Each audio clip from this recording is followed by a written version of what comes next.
वो अपने से उठ नहीं सकते, उसलिए बनना है। पहला स्टेप यहां तक आए हम लोग। दूसरा स्टेप कि उनको क्या जरूरत है, वो कौन से लोग हैं, वो आइडेंटिफाई करना। धीरे धीरे धीरे धीरे धीरे धीरे और हम नीचे जाने लगेंगे। उस स्टेज पे ले आऊंगा जहां पे आप लोग क्या कहेंगे, मुझे आईएएस नहीं बनना, मैं वैसे ही मदद कर दूंगा। मेरा ऑब्जेक्टिव वहां तक है कि उस स्टेज तक मैं ले आऊं आपको। क्लियर है? जहां पे आपको आसपास की प्रॉब्लम क्या हो, दिखने लगे, जो आपको नहीं दिख रही है। सुन रहे? तो वहां पे आपको चीजें दिखने लगे और लास्ट स्टेज पे आके क्या होगी, आपको अपनी प्रॉब्लम दिखने लगेगी। अरे यार अब तो मेरे अंदर इतनी प्रॉब्लम है। समझ रहे? तो कहने का मतलब जो है कि जैसे एक प्रोजेक्ट शुरू होता है, वो प्रोजेक्ट किसी पार्टी का नहीं है, वो प्रोजेक्ट किसका है, कंट्री का है। वो प्रोजेक्ट वो मैक्सिमम नंबर ऑफ पीपल को बेनिफिट करने के लिए बनाया जा रहा है, तो उसको कोई रोक नहीं सकता है। बात समझ रहे? किसी की इतनी ताकत नहीं है कि उसको रोक सके। क्लियर है? बाकी अगर कोई ज्यादा ताकत लगाता है तो उसके लिए कोर्ट हाई है। अब कोर्ट भी अगर मुड़ जाए तो फिर वापस पीपल पावर आ जाती है ना। कुछ आंदोलन होंगे, फिर वहां पे आपकी नॉलेज काम करती है, आपने कितना पढ़ा है ना, कि भाई ये प्रोजेक्ट चल रहा था हमारी कंट्री के लिए था, रुका कैसे, तो वहां पे किसका रोल आता है। एक एग्जांपल लॉ का बताइए आप।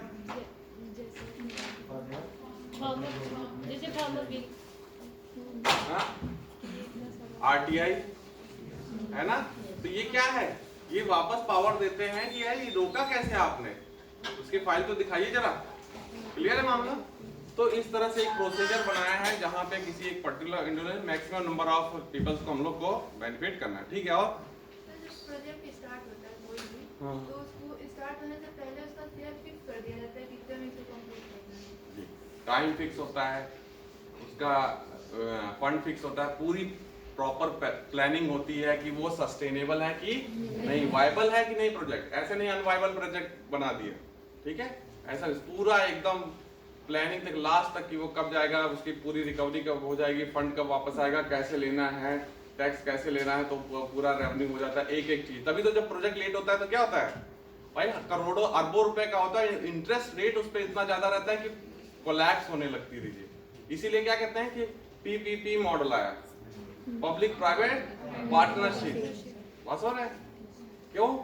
जहां पे फिर दोनों तरफ से जब हेल्प मिलेगी तो प्रोजेक्ट के का गिरने की संभावना कम हो जाती है। ठीक है, चले आगे। सर आपने बोला कि अगर स्टेट में कोई ट्रेजेडी आती है तो जो 60% वर्टिकल डिस्ट्रीब्यूशन है उससे मिलता है। सर फिर कंसोलिडेटेड फंड और कंटीजेंसी फंड में क्या रिलेशन है रिस्पेक्ट ऑफ वर्टिकल डिस्ट्रीब्यूशन? जैसे मैंने कहा कि जैसे कंटिजेंसी फंड आता है, ठीक है, तो जैसे डिजास्टर के लिए फाइनेंस कमीशन अलग से देता है, उसी 42% में वो चीजें इंक्लूडेड होती हैं।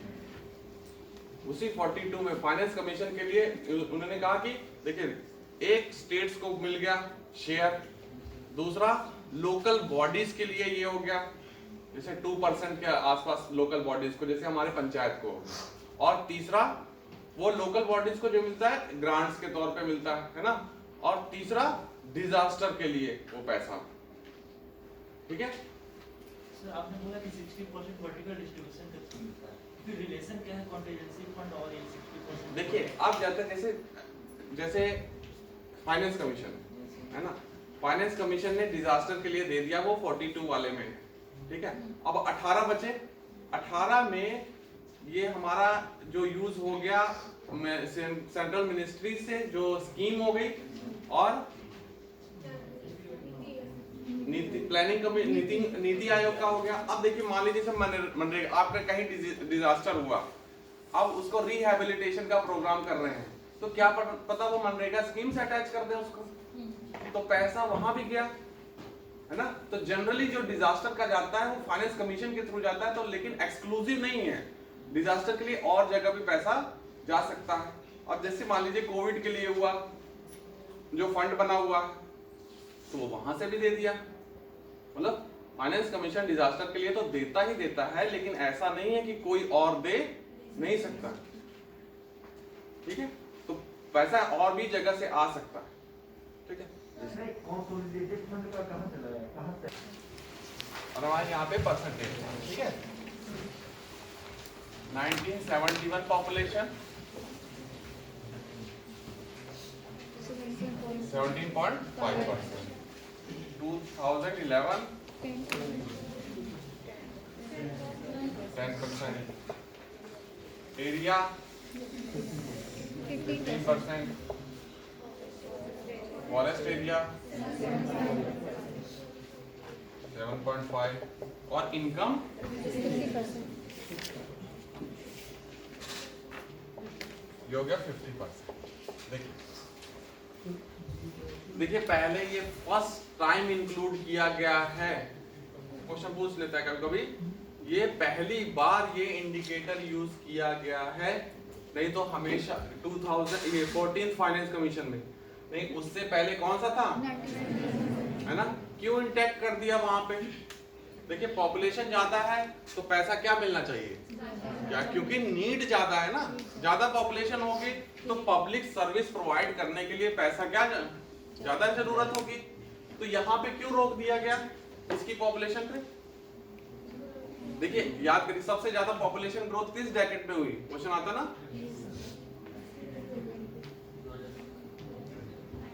ग्रोथ रेट 71 से 81, ठीक है, उस डेकेड में। तो क्या हुआ कि जब पॉपुलेशन, उसमें पॉपुलेशन एक्सप्लोजन का बात होता था, है ना, तो ये कहा कि कहीं ऐसा ना हो ज्यादा पैसा मिले तो स्टेट्स को इंसेंटिव मिलने लगे कि पॉपुलेशन को क्या करें और इंक्रीज करें, और जिससे पैसा क्या मिले, ज्यादा मिल सके। तो उसलिए एक फिक्स कर दिया गया कि इस ईयर की पॉपुलेशन के हिसाब से ही आपको पैसा मिलेगा, जिससे कहीं ऐसा ना हो कि पैसा ज्यादा मिलने के चक्कर में वो पॉलिसी ना बनाए स्टेट्स कि पॉपुलेशन को कंट्रोल किया जा सके, तो यहाँ पे इन्होंने रोक दिया। लेकिन फिर ये पहली बार 14th फाइनेंस कमीशन में ये फर्स्ट टाइम ऐसा हुआ कि ये भी इंडिकेटर जोड़ा गया।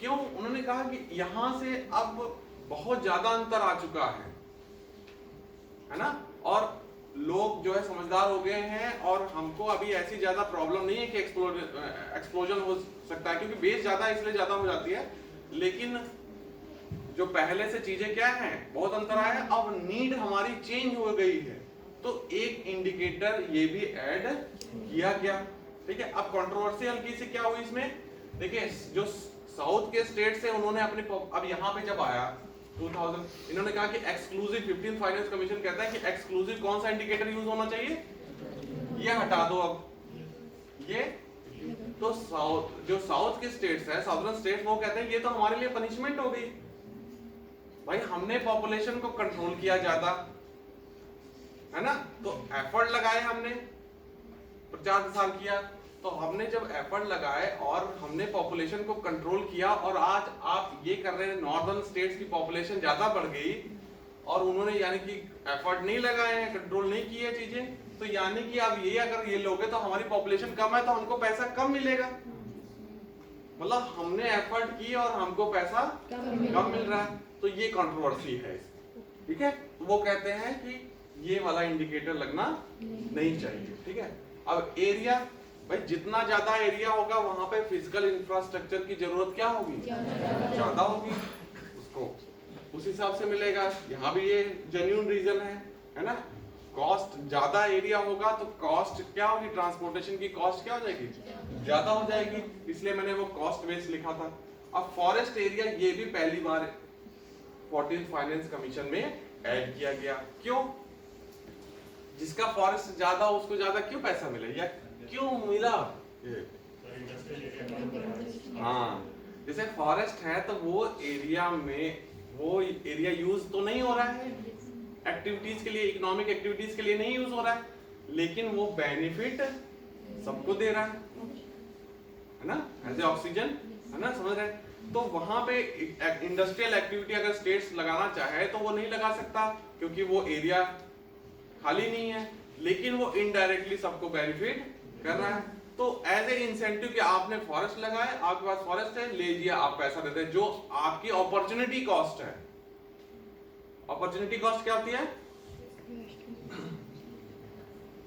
जो आप कर सकते थे लेकिन किया नहीं। अच्छा, तो वहां पे वो इंडस्ट्री, मान लीजिए वहां से 1 करोड़ का नुकसान हो रहा है। अगर फॉरेस्ट एरिया ना होता, इंडस्ट्री लगाता, तो उसका 1 साल में आउटपुट कितना होता? 1 करोड़, लेट सपोज। ठीक है, तो वो 1 करोड़ का क्या हो रहा है? नुकसान हो रहा है। तो वो अपॉर्चुनिटी उसकी क्या हो गई? लॉस। तो उस जो फॉरेस्ट खड़ा है वो तो ऑक्सीजन दे रहा है, लेकिन नुकसान कितना कर रहा है? 1 करोड़ का। तो उस ऑक्सीजन की कीमत कितनी हो गई? ऐसे रिलेट होता है जब इंश्योरेंस मार्केट में ये चीज यूज होती है, समझ रहे हैं, अनसर्टेनिटी प्रिंसिपल में। ठीक है, लेकिन एक इनडायरेक्ट हैबरलर ने दिया था एक कॉन्सेप्ट अपॉर्चुनिटी कॉस्ट का, है ना। जैसे मान लीजिए आप यहाँ बैठे हुए हैं, लेट्स सपोज आप किसी और कोचिंग में होते, कहीं और जगह होते, है ना, और वहां पे आपको नॉलेज मिल रही होती 500 की, बात समझ रहे हैं? कितनी मिल रही होती? 500 की। लेकिन यहाँ पे आपको कितनी मिल रही है? मान लो 300 की। तो आपका डिसीजन कैसा है? गलत डिसीजन है, क्योंकि 200 का आपका यहाँ बैठ के क्या है? लॉस हो रहा है ना। तो ऐसे करते हैं अपॉर्चुनिटी कॉस्ट कि आप क्या क्या यहाँ पे बैठने की कीमत क्या है, इस तरह से। लेकिन हम लोग 0 ले रहे हैं, इसलिए कोई लॉस नहीं, आपका प्रॉफिट भी, ठीक है। तो किसी भी कंडीशन में, तो वो फॉरेस्ट एरिया है, फॉरेस्ट एरिया के कारण जो है उस स्टेट को लॉस होता है इकोनॉमिक एक्टिविटी का, बट वो पूरे इन्वायरमेंट को बेनिफिट कर रही है, इसलिए उसको उसकी कीमत देनी चाहिए, मतलब उसको कुछ बेनिफिट मिलना चाहिए। इसलिए फॉरेस्ट एरिया को इंसेंटिव दिया गया है कि ऐसा ना हो फॉरेस्ट को क्लियर करके वहां पे इंडस्ट्री लगा ले। तो हमने कहा भैया ये लेते रहो, बट दिस अमाउंट, कितना भी अमाउंट दे दे उसको हम उसकी कीमत नहीं चुकाते थे। हम ऑक्सीजन की क्या कीमत चुका पाएंगे? आगे आगे धीरे धीरे पता चलेगा। इनकम डिस्टेंस, ठीक है, इनकम डिस्टेंस क्या होता है कि ये मान लीजिए एवरेज इनकम है, क्या है? एवरेज है इंडिया की, ये एवरेज इनकम है, ठीक है। हर स्टेट की जैसे मान लीजिए 1,20,000 हो गई, साल की आती है, लगभग इसी के आसपास है, पूरे साल की, महीने की नहीं, एक इंडिविजुअल की इतना। तो ये इंडिया की हो गई। उसमें से कुछ स्टेट्स होंगे जो, जैसे मान लीजिए बिहार, उड़ीसा,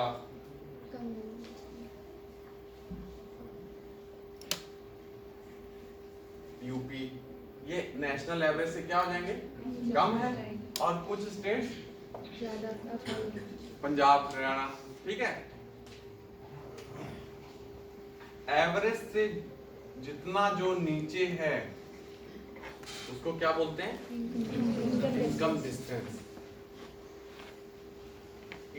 एवरेज इंडिया की जो इनकम है, पर कैपिटा इनकम जो एवरेज है, उससे किसी स्टेट की इनकम जितनी नीचे है वो क्या कहेंगे? इनकम डिस्टेंस है। अब नीचे है, अगर वो नीचे है तो वहां पे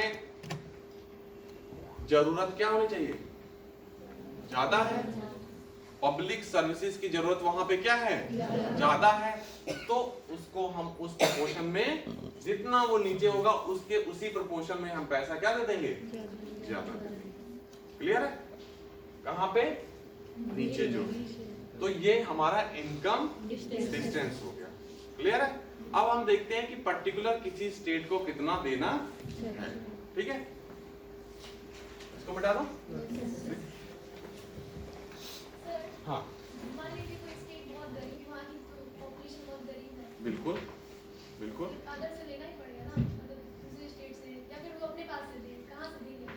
और वो पब्लिक सर्विस प्रोवाइड करने के लिए, अब क्योंकि उसका टैक्स बेस कम है, तो उसको कौन दे रहा है? ये फाइनेंस कमीशन दे रही है, इसमें से पैसा दे रही है, और समझे? फाइनेंस कमीशन दे रही है। अब आप जैसे पब्लिक सर्विस है ना, उसको पब्लिक सर्विस देना है क्योंकि वो गरीब है, तो उसको एजुकेशन देना है, हेल्थ देना है, रोड बनानी है, तो उसके पास लेकिन टैक्स क्या हो रहा है? कम हो रहा है, क्योंकि लोगों की इनकम नहीं है, जनरेशन लेवल पे उस लेवल पे आ ही नहीं रही। तो उसी के लिए हम लोग उसको सहायता दे रहे हैं, वही दे रहे हैं। बट ऐसा नहीं है कि वो सफिशिएंट हो गया, बात समझ रहे हैं? That is not sufficient. है ना? कैसे होगा सफिशिएंट? ये तो हेल्प तो चली रही है वहां के लोगों को लिटरेट है ना, वहाँ ऐसा साइकिल चलाना है। अब लोगों को लिटरेसी दे, वो अपने आप क्या है। अब देखिए सबसे ज्यादा आईएएस ओएएस कहाँ बनते थे, अब तो थोड़ा सा स्कैटर्ड हो गया है, लेकिन सबसे ज्यादा कहाँ बनते थे। देखिए कितना अनफॉर्चुनेट कंडीशन है कि नहीं है। और सुन रहे, तो वहाँ के अब लोगों को लिटरेट करना है, लेकिन वहाँ के लिए हमारे पास फंड नहीं है। ट्रैप हो गया कि नहीं ट्रैप हो गया? तो वहाँ पे क्या चाहिए, क्या चाहिए, कैसे उस ट्रैप से बाहर निकला जाएगा? हाँ, ट्रैप कैसे निकलेगा बताइए?